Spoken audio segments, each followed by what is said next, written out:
In Paraguay, popular organizations are advancing in the national mobilization heading to Asunción to demand that the government stop the displacements, indictments, and the immediate release of all social and political prisoners. The World Health Organization warned on Friday about wealthy nations hoarding COVID-19 vaccines as the new Omicron variant spreads worldwide. Hamas today honored in Gaza the 34th anniversary of its foundation, which took place in 1987 with the start of the first Intifada.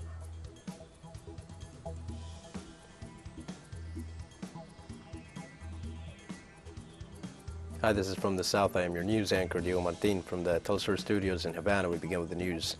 In Paraguay, popular organizations are advancing in the national mobilization heading to Asunción to demand that the government stop the displacements, the indictments, and the immediate release of all social and political prisoners. The protesters denounced that after the approval of Law 6830, or the Zavala Rayera law, the attacks on peasant communities increased with the persecution of activists, agricultural workers, and union leaders. The protesters declare that with the government indifference, the expansion of agribusiness has illegally occupied some 3.5 million hectares, affecting the environment and the expulsion of indigenous communities. The peasants, after declaring themselves in permanent strike, point out that the measures taken by the opposition senators are insufficient in view of the severity of the situation. They call on the Paraguayan people to join the protest and resist against a criminalization of the social struggle.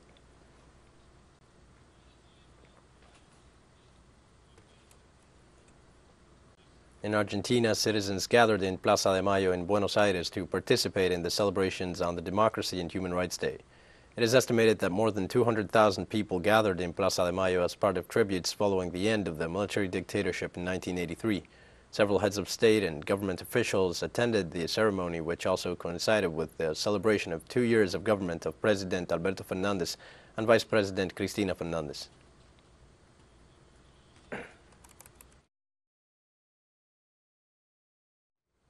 Now, in Bolivia, opposition leader Marco Pumari was arrested for burning down the Departmental Electoral Tribunal in 2019. Police forces also raided offices of the Potosinista Civic Committee in compliance with a court order and arrest warrants against the current president of the institution, Juan Carlos Manuel Hualpa. Among the causes for which Pumari was arrested, the burning of public property stands out. Previously, in October 2019, violent groups attacked and burned the facilities of the Departmental Electoral Tribunal in Potosí. These actions were triggered by the civic committees that promoted the coup d'etat against the government of Evo Morales.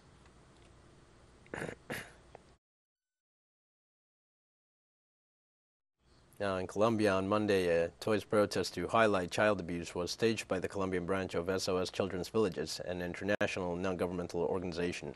Hundreds of toys were laid out in Bogotá's iconic Bolívar Square to protest against violence over children and demand more funding to help kids who grow up without their parents.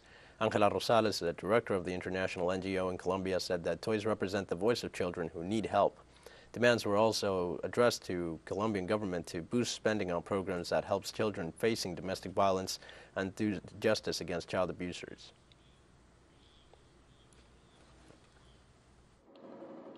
Unfortunately, violence against children has no gender or age distinction. Although girls are more vulnerable than boys, especially in the situation of sexual abuse, it can occur from the time they are babies to any age. So we are talking about a constant violation of children's rights that happens in the environments that are called to be the most protective, and that occurs in a context where the state does not respond adequately to this situation.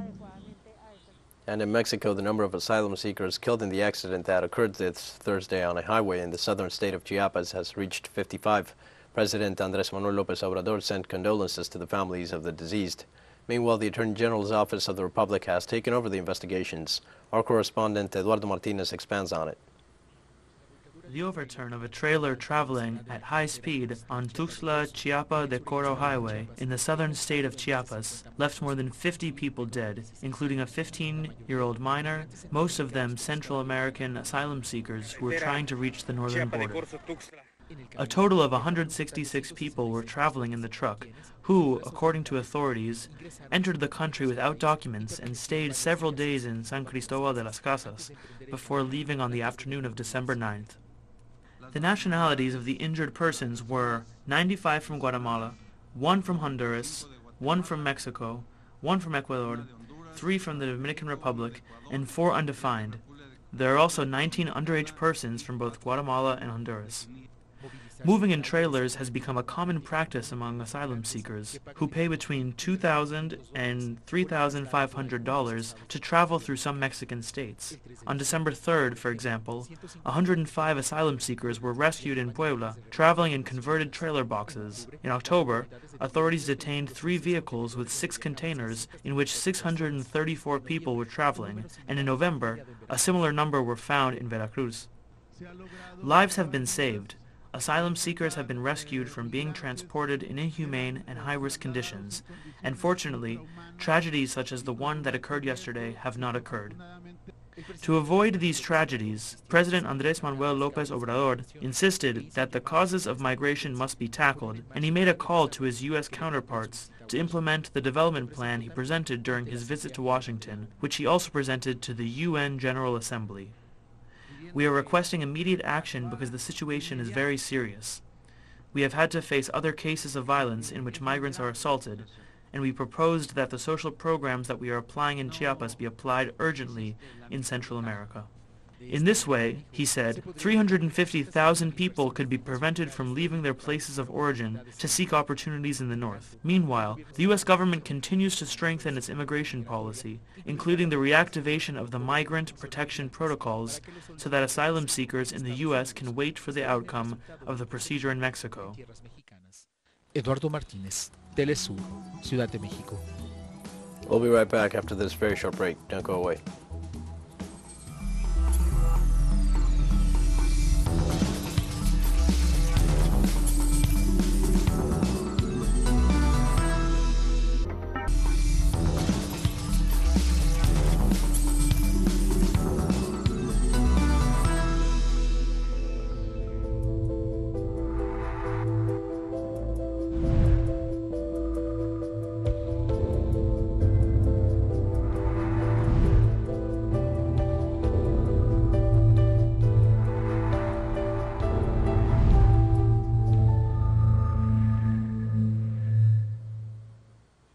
Welcome back to From the South. The World Health Organization warned against renewed hoardings of vaccines by wealthy countries as the new Omicron coronavirus variant spreads across the globe. Although the number of doses being delivered to lower-income countries through the COVAX vaccine sharing program has increased in recent months, there is a good chance that richer countries will return to reducing the supply of jabs to ramp up their own booster programs. According to the Vaccine Alliance, Gavi, COVAX has shipped more than 600 million doses of vaccines to more than 100 countries or territories since February. A key problem for COVAX has been wealthy countries donating COVID-19 vaccines with a relatively short shelf life, while noting that wastage rate were also high in some wealthy countries.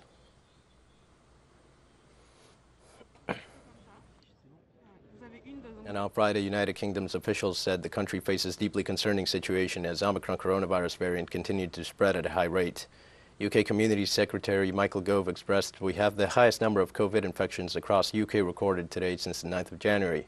He added Omicron variant was doubling every 2 to 3 days in England and possibly even faster in Scotland.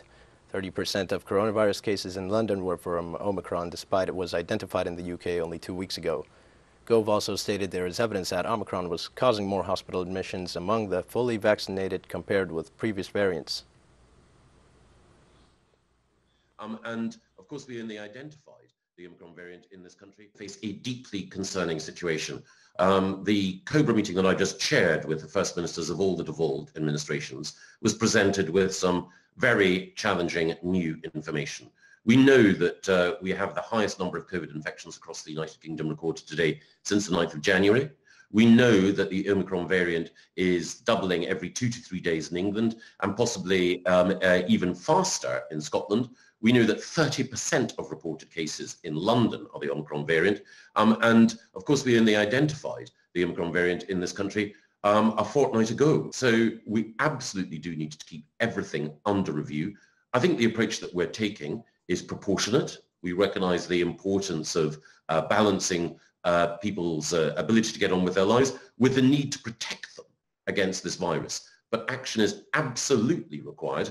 And as new data comes in, we will consider what action we do require to take in the face of that data.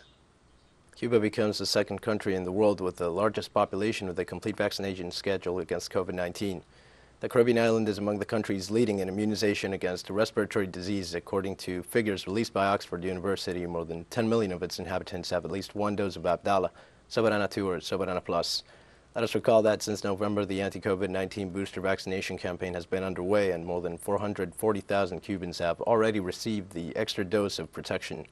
The largest of the Antilles stands out in the world for having managed to inoculate its young and adult population with vaccines produced entirely in the country.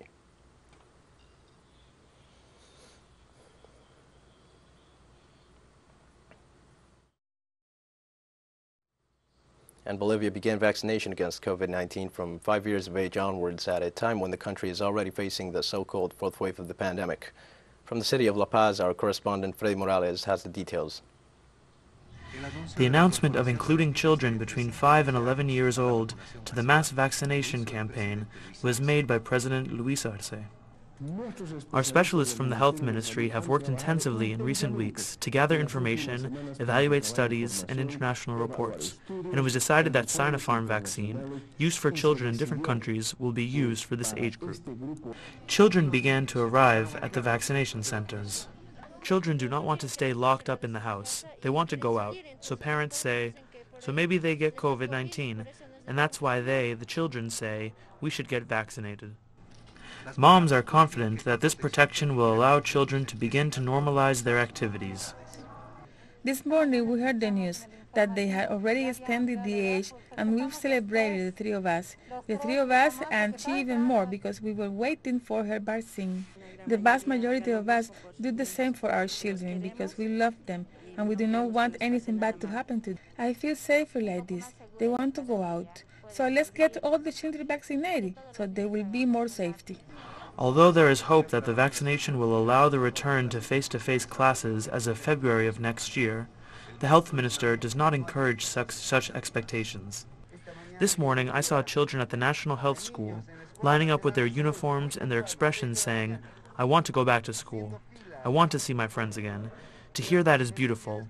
We are not saying that vaccination will allow us to go back to school, but it is an important step.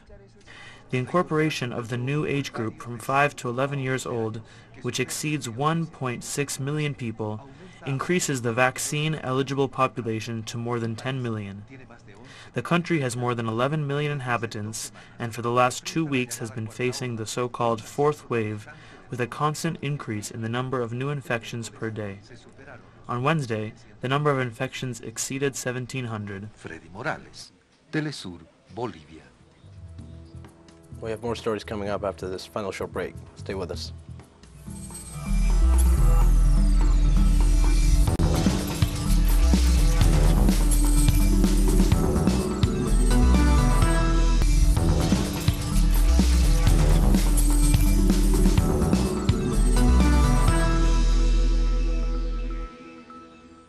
Hi, welcome back to From the South. Hamas today honored in Gaza the 34th anniversary of its foundation, which took place in 1987 with the start of the First Intifada.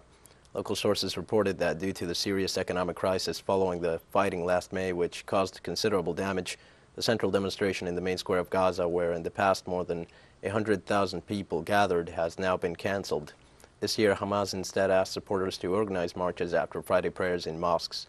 According to sources, these processions took place in all the main locations of the Strip, and in all they were attended by tens of thousands of people waving the green banners of the resistance movement.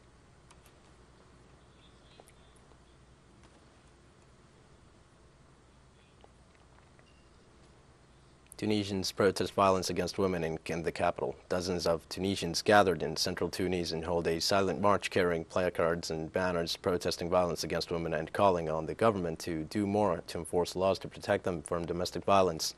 In 2017, Parliament adopted the much-praised law on eliminating violence against women, but on the ground, women continue to face an uphill struggle to obtain justice and ensure their personal safety. According to a survey from the Ministry of Women, at least 47% of them experienced domestic violence in their lifetime. These numbers have only increased with the COVID-19 pandemic. The march aims at raising awareness about support services for survivors of domestic violence and implementing campaigns in public education to change social attitudes that are conducive to violence against women.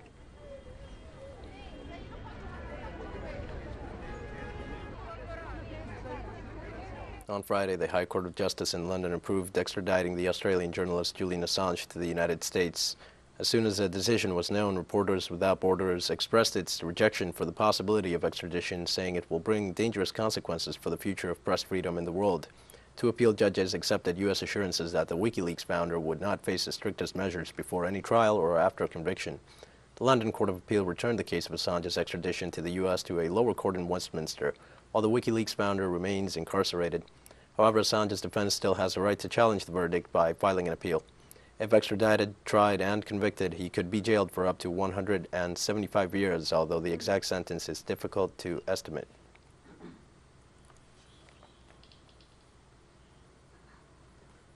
Yet the High Court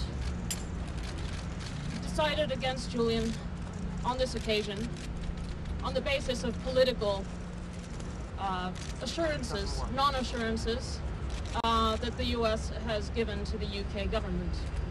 I say non-assurances. Amnesty International says non-assurances. Amnesty International has analyzed these assurances and have said that they are inherently unreliable. He has been detained since the 7th of December 2010 in one form or another, 11 years. For how long can this go on? Today is International Human Rights Day. What a shame. How cynical to have this decision on this day.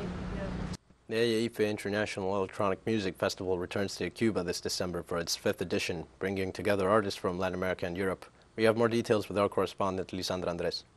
The IAE Festival returns to the Cuban culture scene this December. More than 17 artist projects from Mexico, Spain, and the United Kingdom and Cuba will participate from December the 9th to December the 12th in the 5th edition of the event, which will be held in an online format. Social media gives you the chance to reach a wider audience, and that is the good experience that the pandemic has brought us, which has allowed us to open up a little more on the path to reach a significant audience, even international.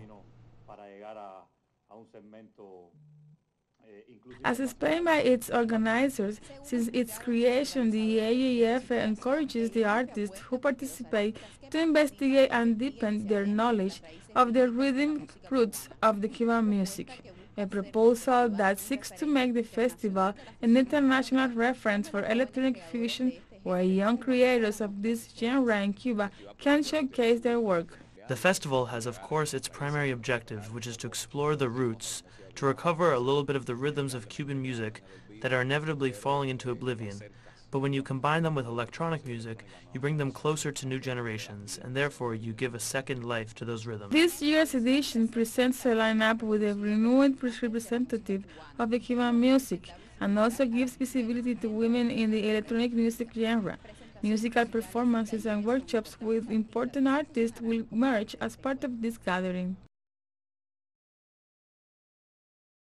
We are creating more and more. We're reinventing ourselves. We have merged with dance, with musicians, with other artists, with DJs.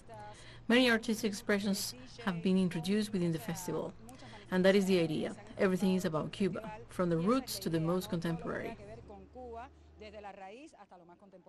For 5 years, AEF has been working to place Cuba in the world circuit of electronic music and to bring the younger generations closer to the cultural roots of the country, with its distinctive seal of fusion between different rhythms, a festival, as its organizers assure, created in Cuba and designed for the world. Lisandra Andres, TeleSUR, La Habana, Cuba. We've come to the end of this news brief. Remember, you can find these and many other stories on our website at TeleSUR English. You can also follow us on social media for the latest news. We're on Facebook, Twitter, Instagram, and Telegram. For TeleSUR English, I'm Dio Martin. Thanks for watching.